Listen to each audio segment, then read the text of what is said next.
Swerte ng Araw-araw birthday. swerte ng birthday mo, lagi may pakain. Ayan. Ito yung handa niya ngayon, no, mga katropa. Nag-wish ka na ba? Kaya lang po ma'am. Kamay mo naman kami. Lahat na po ma'am. Kain tayo mga katropa. Pinali ka na ba yung Ayaw, di ba? Ang dami naman yung mga mahal. Puno na nga ma'am yung box. Ayaw, di ba? dami ng mga Dami po friends. reds lang? Ayaw, di ba? Parang may doubt si mama. Bigla ako na naglag doon. Sasakyan ka ni mama yung birthday. Dahil birthday mo, sasakyan ka na namin. Huwag mong subukan. Masisira ang buhay. Ayaw, di ba? Pamilya lang po ako ma'am.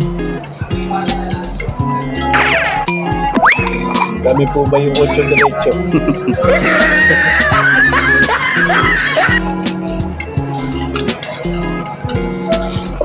Mga ba na Ito mga katropa, pinaka-special. Tingnan nyo. Special na ulam sa amin. Ito special na ulam dito sa barko. Ayan, sardinas. Kasi pag nananawa ka, yan ang ano mo, katuwang mo sa pagkain. Hanggang umay ka dyan, no? Ayan ang mga katropa. So mga katropa, lugaw na yan.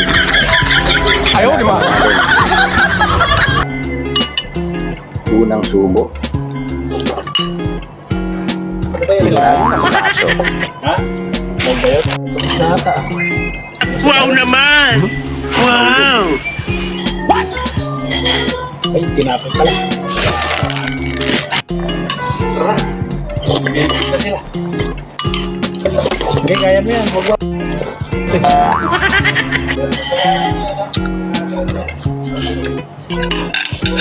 Ayaw, di ba?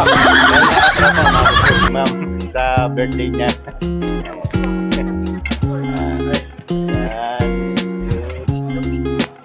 Video picture po. 1, 2, 3. So ayan mga katropa, tapos na tayong kumain. So maraming salamat po ulit. Happy birthday po ulit sa pamangkin ko, kay Manager Wilson. Ayan. Sana maraming pang birthday ang dumating sa'yo. At saka po pala sa mga followers dyan, baka naman po pwedeng pa-share ang video na to. Maraming salamat po sa inyo sa suportan nyo kay Kuya Chris TV Vlog. So, hanggang dito na lang po ang aking vlog mga katropa. Hanggang sa muli nating pagkikita. Paalam. Ingat po kayo palagi.